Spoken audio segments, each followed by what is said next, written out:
میں نہ ہو وہ دیندار نہیں، بے دین ہے۔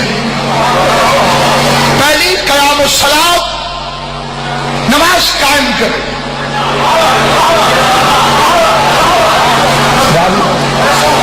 نماز نماز نماز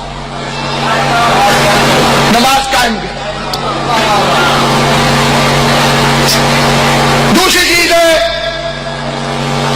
زکات۔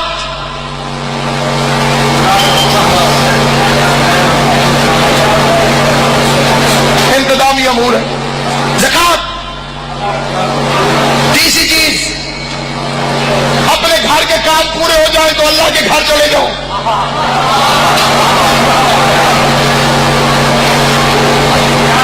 حج ادا کرو۔ چوتھا امام نے فرمایا روزہ۔ پانچواں علی کی ولایت۔ اس بندے نے پوچھا مولا ان میں سب سے زیادہ ضروری کیا ہے؟ پھر خود ہی توحید کا بڑا رشتہ دار بن کے کہنے لگا مولا ہے نماز۔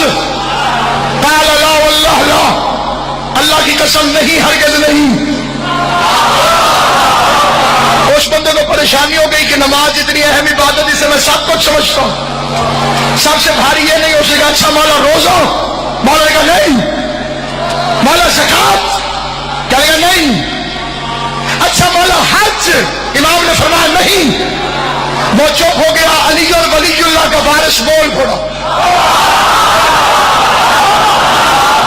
امام نے فرمایا میرے دادا علی کی ولایت، میرے دادا علی کی ولایت۔ جیسے یہاں کچھ بندے پریشان ہو گئے، اس بندے پر پریشانی کے آثار نمودار ہوئے۔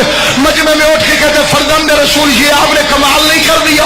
نماز اللہ کے لیے ہے وہ ہلکی ہو گئی، روزہ اللہ کے لیے ہے وہ ہلکا ہو گیا، زکات اللہ کے لیے ہے وہ ہلکی ہو گئی، حج اللہ کے لیے ہے وہ ہلکی۔ جا حلال زادے تشریف فرما، نماز اللہ کے لیے ہے وہ ہلکی ہو گئی، زکات اللہ کے لیے ہے وہ ہلکی ہو گئی، روزہ اللہ کے لیے ہے وہ ہلکا ہو گیا، زکات اللہ کے لیے وہ ہلکی ہو گئی، اور آپ کے دادا کی ولایت بھاری ہو گئی۔